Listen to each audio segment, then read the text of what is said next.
오늘 주신 하나님의 말씀은 히브리서 12장 1절에서 3절입니다. 히브리서 12장 1절에서 3절 말씀입니다. 제가 읽겠습니다. 이러므로 우리에게 구름같이 둘러싼 허다한 증인들이 있으니 모든 무거운 것과 얽매이기 쉬운 죄를 벗어버리고 인내로서 우리 앞에 당한 경주를 하며 믿음의 주요 또 온전하게 하시는 이인 예수를 바라보자.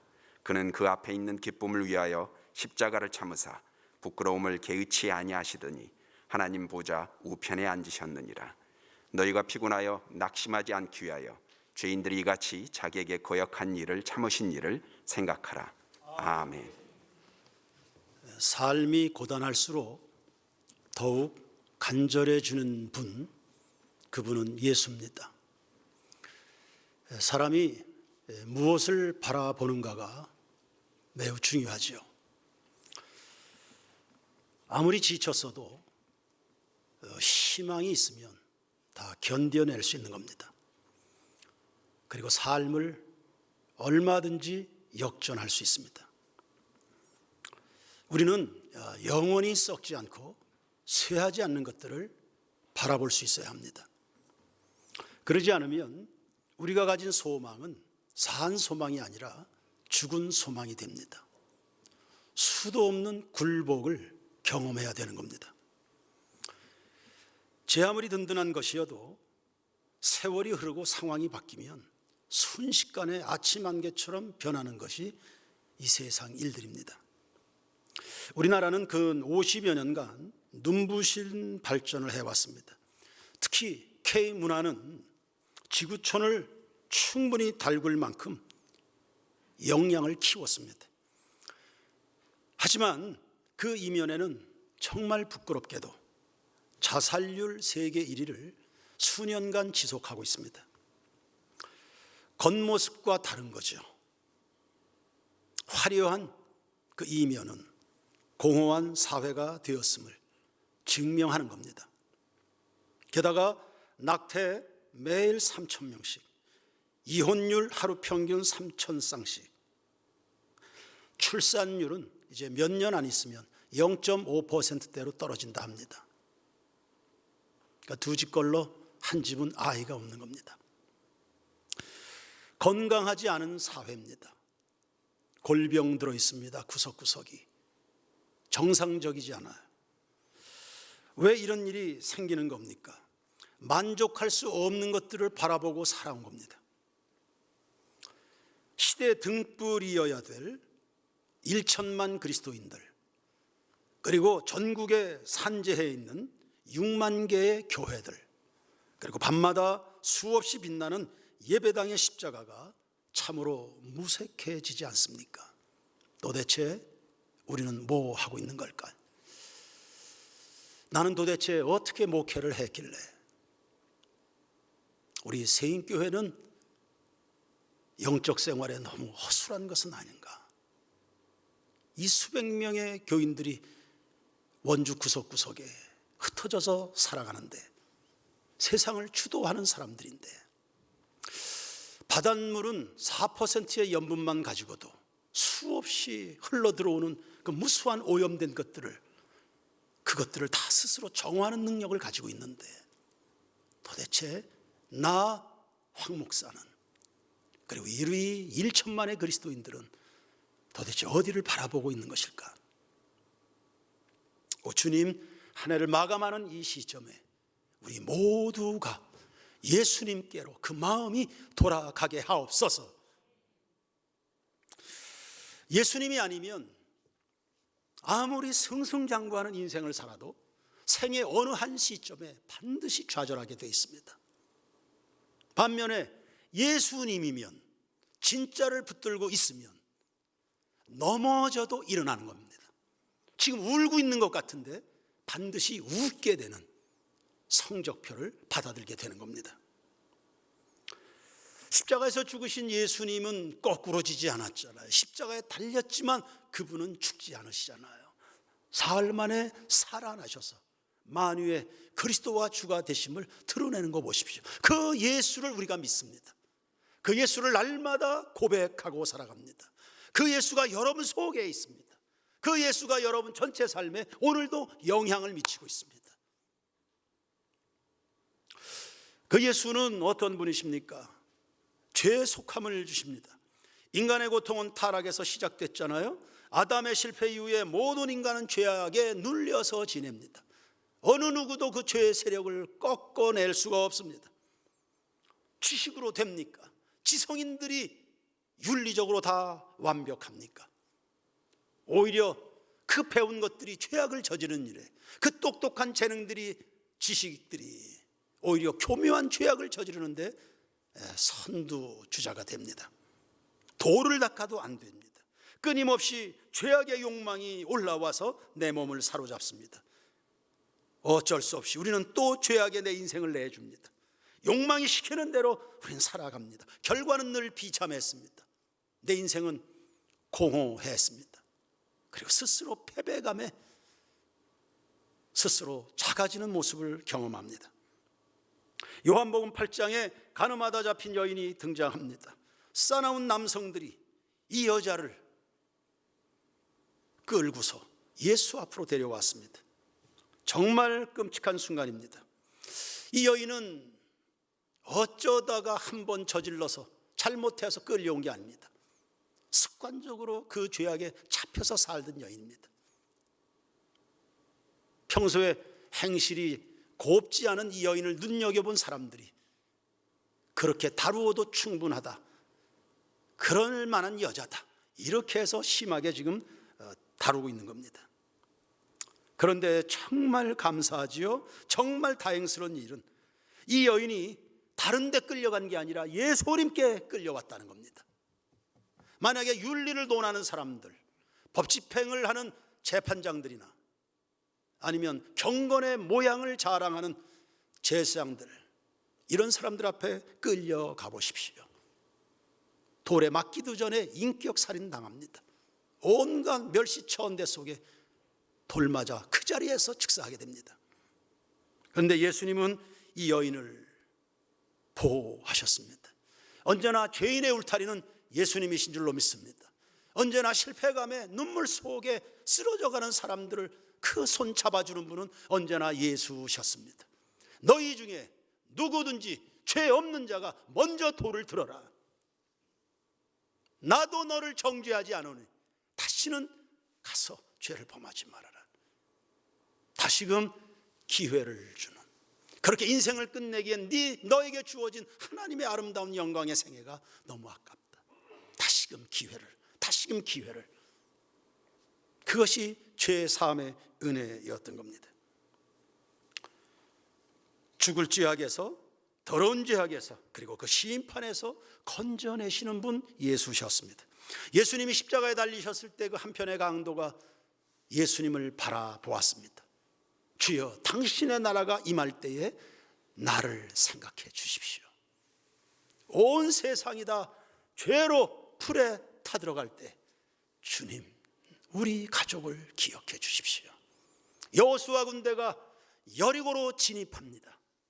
그때 기생라합, 우리를 생각해 주십시오. 우리를 생각해 주십시오. 예수님이 말씀하셨습니다. 오늘 네가 나와 함께, 오늘 네가 나와 함께. 예수 곁이, 거기가 바로 구원의 자리요 천국의 자리요, 세상 어디에도 비교할 수 없는, 악인의 집에, 호화로운 악인의 집에 첫날을 거함보다 내 하나님 집에 문지기로 있는 것이 더 좋사오니 주와 함께하는 그곳이 구원의 삶이요 영원한 자랑거리의 삶이 되는 줄로 믿습니다. 오늘 네가 나와 함께 낙원에 있으리라. 그 순간 모든 죄짐이 풀리고 천국 백성이 됐습니다. 여러분, 송구영신의 의미는 무엇입니까? 옛것은 가고 새로운 것으로 갈아입는 것인데, 마지막 남은 달력 한 장을 뜯어낸다고 해서 송구영신이 되는 건 아닙니다. 사람이 새로워져야 됩니다. 그게 송구영신입니다. 사람이 새로워져야지. 교회가 새로워져야지요. 그게 송구영신이죠. 목사가 새로워질 때 교회는 혁신이 되겠죠. 가장 아버지들이 성령의 사람이 될 때 그 가정은 은혜의 바람이 불게 될 줄로 믿습니다. 교사들이요, 구역장들이 새로워질 때 그게 송구영신이 된다.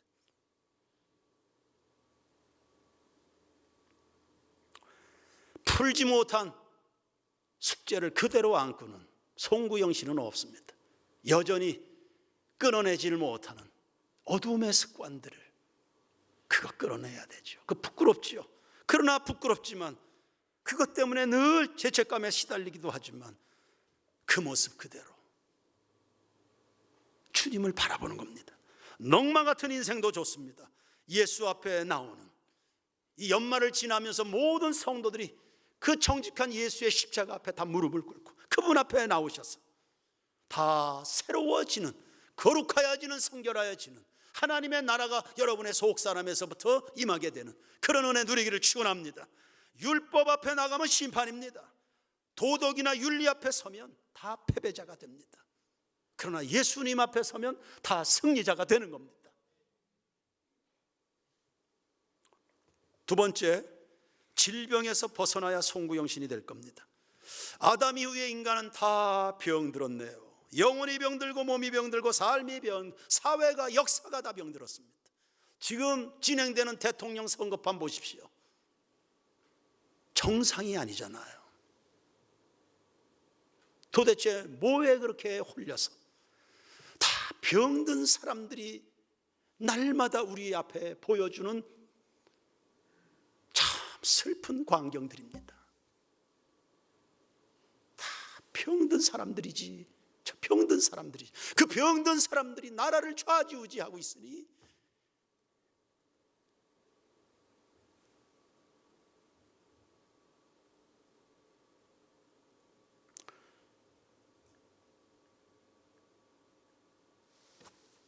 노래하면서 꿈꾸며 살아가야 될 사람들이 다 한숨 쉬고 어떻게 해야 되나, 어떻게 해야 되나. 그러니 하루하루 그냥 터벅터벅 살아가는 소시민들은 그냥 가시밭길을 가는 겁니다. 여기저기 찔려서 다 피투성이가 되고 다툼과 분열이 끝나지 않고 원망과 시비가 끊이질 않고 어디에다 마음을 둘까? 어디에다 마음을, 그럼 교회는 좀 나을까? 그러나 때로는 안타깝게도 교회마저도 그것을 감당해낼 수 있는 영역을 상실해서 교회마저도 시대 상황에 눌려서 예민해서 보이지 않게 예민해서 어딘가 눌려가지고 소망의 언어를 들려줄 수 없는 이런 곳으로 전락해버린 아픔이 있습니다. 세상은 치료받아야 됩니다. 오늘날 의학은 높은 수준으로 발전했습니다. 사람의 덩치가 커졌습니다. 평균 수명 늘어났습니다. 그런데도 원인도 모르는 질병 앞에 속수무책으로 다 쓰러져 갑니다. 그 큰 병원에 가보십시오. 환자가 넘쳐나고 그 중한 수술을 받았는데도 수술 받으면 그 다음날 다 퇴원해야 됩니다. 입원 병실이 없으니까 또 다른 환자 받아야 되니까.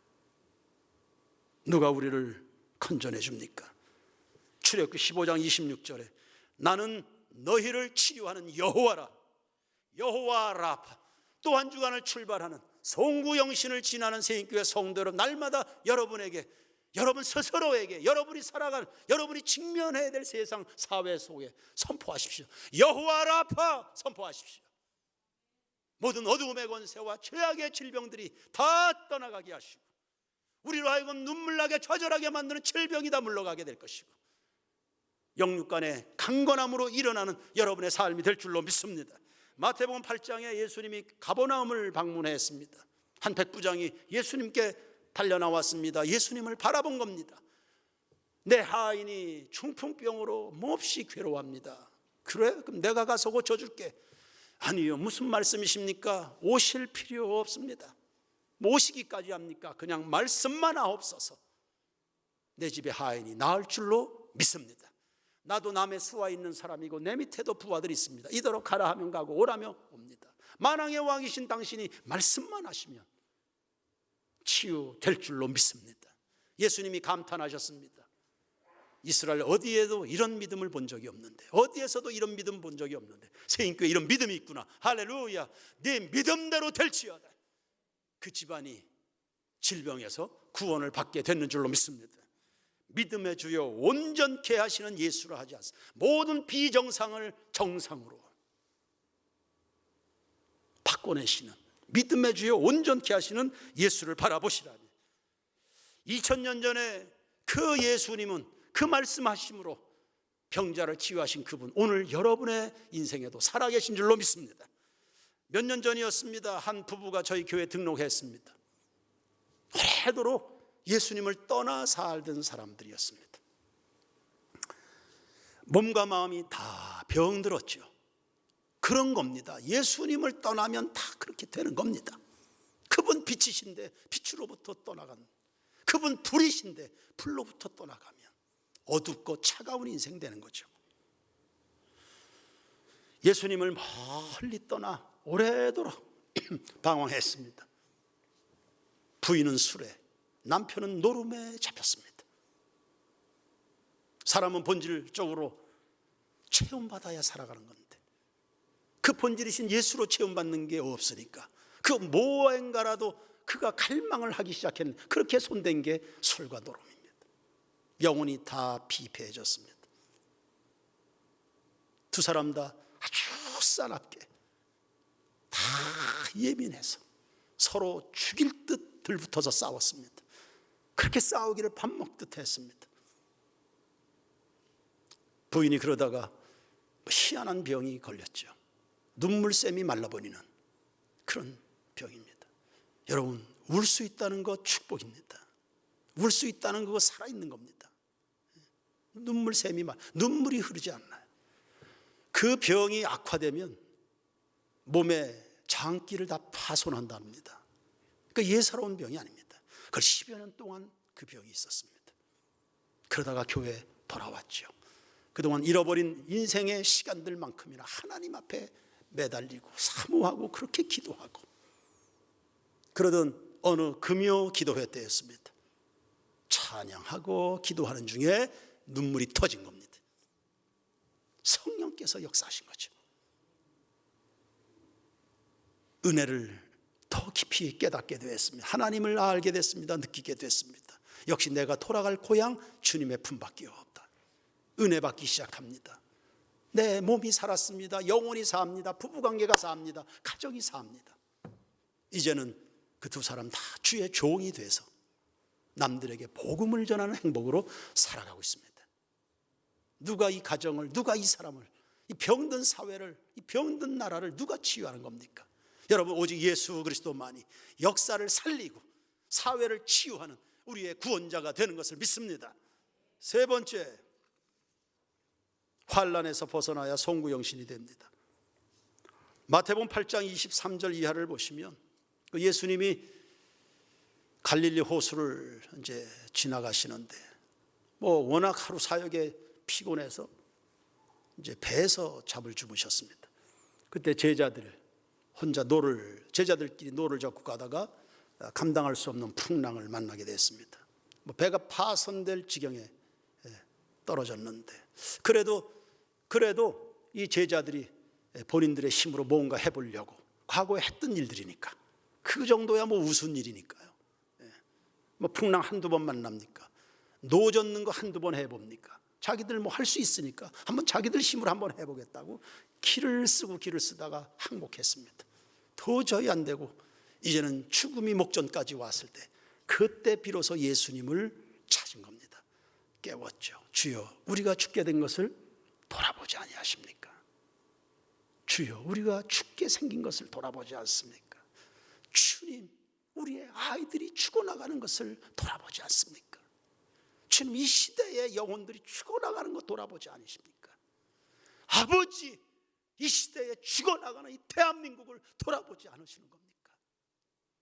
우리 교회는요, 죽어나가는 이 교회를 주님 돌아보지 않으십니까? 흔들어 주님을 깨운 겁니다. 주님이 일어나셔서 바람과 바다를 잠잠케 하셨습니다. 제자들이 수군거립니다. 저분이 누구길래 바람과 바다도 순종하는가? 저분이 누구길래? 저분이 누구길래? 예수는 창조주, 우주와 만물을 다스리시고 우리의 주가 되시며 만왕의 왕이시고 세인교회 모든 성도들 인생의 전 해답이 되는 줄로 믿습니다. 환난을 당하는 자, 그래서 예수를 찾는 겁니다. 시편 91편 15절입니다. 다 같이 읽겠습니다. 시작. 그가 내게 간구하리니 내가 그에게 응답하리라. 그들이 환난 당할 때 내가 그와 함께하여 그를 건지고 영화롭게 하리라. 할렐루야. 환난을 넘어 영화로움까지 가는 성도들 되길 축원합니다. 오늘날 우리가 직면해 있는 환난의 파도는 뭘까요? 묵상을 해봤습니다. 친구가 사라지는 시대라 생각이 듭니다. 친구가, 정말 진정한 친구가 없어지는 시대입니다. 친구인 줄 알았죠. 정말 친구인 줄 알았습니다. 근데 아니더라고요. 사람이 다급하면 자기에게 집중하게 돼 있습니다. 급한 일을 만나면 그동안 여기저기 붙잡고 있던 거 다 내려오고 결국 가장 중요하다 여기는 자기에게 집중하게 됩니다. 이건 사람입니다. 그 자기 스스로 챙기는데 급급합니다. 손해보는 일 안 합니다. 누가 합니까? 나도 힘든데. 그리고 부담되는 일 누구도 책임지려고 하지 않습니다.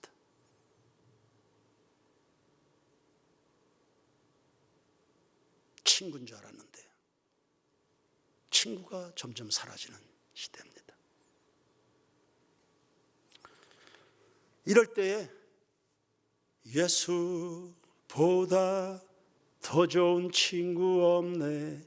그 예수님을 가만히 바라봐 보십시오.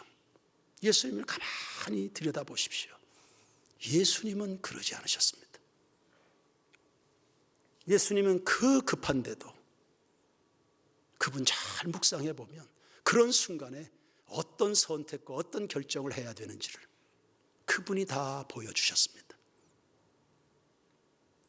사람이 친구를 위하여 목숨을 버리면 그게 바로 사랑이다. 그 다급한 환난과 풍파가 밀어닥쳐서 배가 다 뒤집혀질 그 순간입니다. 그때 예수님이 무엇을 선택하는지를 그분을 묵상하면 거기서 배우는 겁니다. 그분은 그러지 않았죠. 그분은 정말 필요한 그 순간에 다 떠나가 버려서 정말 철저하게 혼자인 그 사람에게 친구가 되어주시, 모든 오해와 모든 멸시를 다 감당하고 여전히 그 곁에 친구로 남아 계시고 그런 것을 우리에게 보여주시지 않았습니까? 우리 속에 세인교회 안에 예수의 스피릿이 있다면 우리가 누구에게 누가 강도 만난 자의 이웃이 되어줄 것이냐?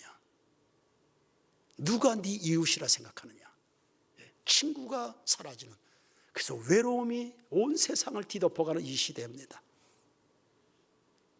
우리는 이것을 역전하는, 여러분, 누가 여러분의 진정한 친구고 여러분은 누구에게 이웃이 되어줘야 되겠습니까? 환난 속에 예수님을 잘 묵상해 보십시오.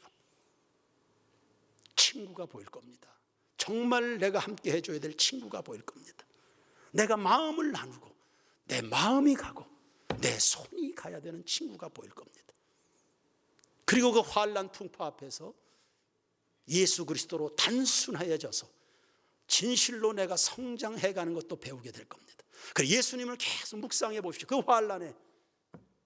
환난이 점점 작아지고 여러분의 선택지가 넓어지는 것을 보게 될 겁니다. 다급한 일 만나면 아무것도 안 보이죠.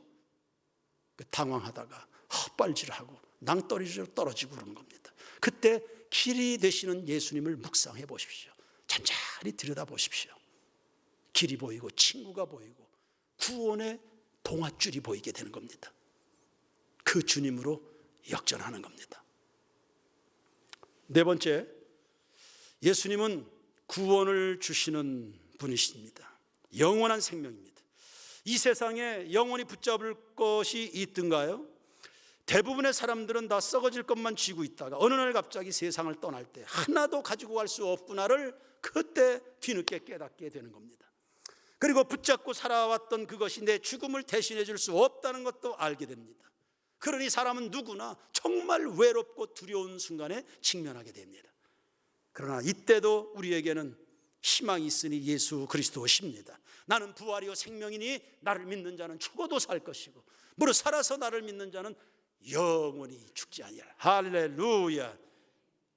그리고 요한복음 14장 1절로 3절까지입니다. 제가 읽습니다. 여러분 눈으로 읽으십시오. 너희는 마음에 뭐하지 말라. 여러분 근심하지 마십시오. 예수님을 근심할 시간에 예수님을 바라보시길 바랍니다. 그 근심이 물러가게 될 것이고 오히려 찬송과 소망의 광풍이 여러분에게 임하게 될 줄로 믿습니다. 하나님을 믿으니 또 나를 믿으라. 우리가 진실로 믿고 여러분의 인생 전 목숨을 맡길 분 예수 그리스도이신 겁니다.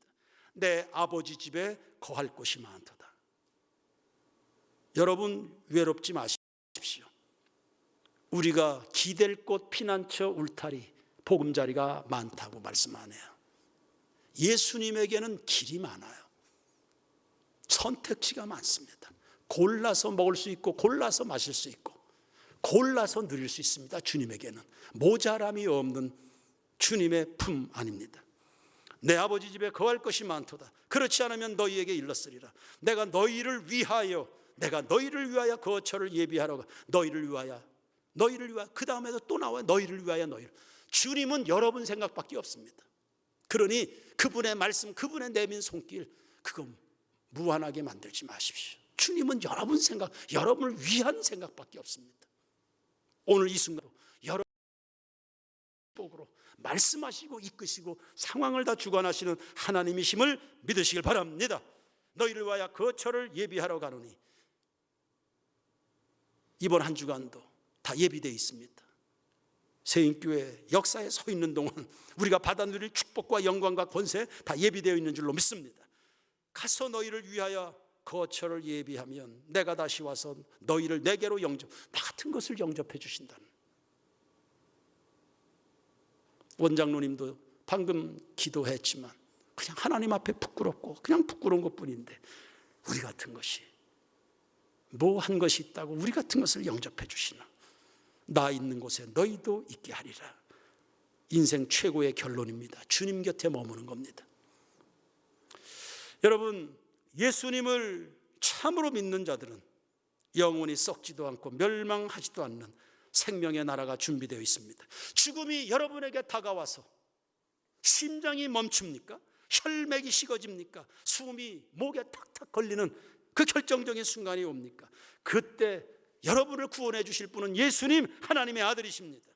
우리를 위하여 십자가에 죽으셔서 죄를 씻어준 분이 예수님, 음부에 내려가 사망을 다 패하신 분 예수님, 다시금 일어나 부활의 첫 열매를 안겨주시는 그분 예수님이시고 여러분을 위해서 영원한 거처 천국을 예비하신 분도 하나님이십니다. 그러므로 바울처럼 선포하십시오. 사망아 너의 쏘는 것이 어디 있는가? 사망아 환난과 풍파와 어둠의 권세야 네가 쏘는 것이 어디 있는가? 또 한 주간을 출발하면서 그렇게 여러분 자신을 향하여 여러분이 직면할 세상을 향하여 그렇게 선포하며 살아가는 성도들 되길 축원합니다. 여러분 힘들게 했던 그 모든 상황들이 다 낡은 휴지 조각처럼 다 찢어질 겁니다. 여러분 마음에 불안은 사라지게 될 것이고요. 평화가 넘치게 될 겁니다. 지금은 하나님의 때가 찼습니다. 그때는 주께서 강림하실 날이 가까운 겁니다. 세계는 점차 말세의 징조를 부르고 있지요. 여전히 전쟁과 기근은 쉬지 않습니다. 기후변화는 예사롭지 않습니다. 인류를 아주 강하게 위협하고 있습니다. 전 세계는 빠르게 하나로 통합이 돼서 그리스도를 대적하고 있습니다. 개인의 생활이 놀라울 정도로 기가 막히게 감시와 통제가 가능해졌습니다. 우리는 하루에 내가 모르는 사이에 수십 번씩 카메라에 잡힙니다. 엘리베이터에서, 골목길을 지나도, 마트를 방문해도, 고속도로를 달려도 하루에 수십 번씩 다 감식 카메라에 포착되어 있습니다. 그리고 여러분이 늘 들고 다니는 스마트폰이 그게 그렇게 사용될지 어떻게 알았습니까? 진정한 프라이버시는 없는 세상입니다. 다 팔가 벗겨진 것처럼 누군가가 우리의 속속들이를 다 들여다보는 세상입니다. 그런 세상을 지금 우리가 살아갑니다. 적그리스도가 이미 출현한 느낌입니다. 이런 때 사람들은 영성은 점점 무시합니다. 그리고 진리로부터 떠나려고 발악하는 것 같습니다. 쾌락과 황금의 눈이 멀어서 더더욱 공동체성이 사라지고 있습니다. 사회는 극도의 개인주의를 부추기면서 관계의 균열이 생겼습니다. 삭막한 사회입니다. 이 정도면 정말 힘들 텐데, 이 정도면 정말 외로울 텐데, 이 정도가 되면 정말 삶에 답이 없을 텐데, 이 정도면 행복할 만도 한데, 그런데도 사람들은 하나님 앞에 나오지 않습니다. 마치 바닷물을 마시듯 잠시뿐인 세상에 더더욱 집착합니다. 주님이 빠져나간 그 자리 뭐라도 채워야 되니까 찰나적인 것들에 자꾸 손을 내미는 겁니다. 그 끝은 파멸인데 말입니다. 그러니 이러한 때 우리라도 바닷물의 염분 4%인 것처럼 오늘 우리 세인교회 성도들만이라도, 히브리서 12장 이 말씀을 읽는 우리 성도들만이라도 예수님에게 집중하게 되길 바랍니다. 모든 무거운 것과 얽매기 쉬운 죄는 벗어버리고, 그리고 인내로서 그 모든 것을 참아내셔서 결국 승리자가 되신 예수님을 생각해 가면서 예수님에게 집중하고 더 집중하는 여러분 모두가 되시고요, 더 강하고 뜨겁게 예수님과 그분의 나라를 갈망하는 성도들 되길 축원합니다. 사람이 온 천하를 얻고도 목숨을 잃으면 무슨 유익이 있으리요? 누가 사람이 목숨을 다른 거하고 바꿀 수가 있겠는가? 세상은 정말 덜 중요한 것들, 별 가치도 없는 덜 중요한 것들을 사방에 뿌려대면서 그런 것들로 유혹하고 위협합니다. 그리고는 정말 중요한 것을, 잃어서는 안 되는 것들을 야금야금 뺏어갑니다. 비근한 예를 들까요? 비근한 예입니다. 이것이 전부는 아닙니다. 그 중에 일부, 오늘날 가장 현실적인 것이기 때문에 예를 들 뿐입니다. 과태료 물린다. 너 그러다 코로나 걸리면 어떡하려고. 자가격리 시킨다. 너 불이익 당할 거야. 진급하기 어려워. 눈 밖에 나갈 거야. 구상권 청구한다. 예배당 폐쇄한다. 2주만 참아주라. 4주 후에 백신 접종률 70%만 되면 다 풀어줄게. 계속.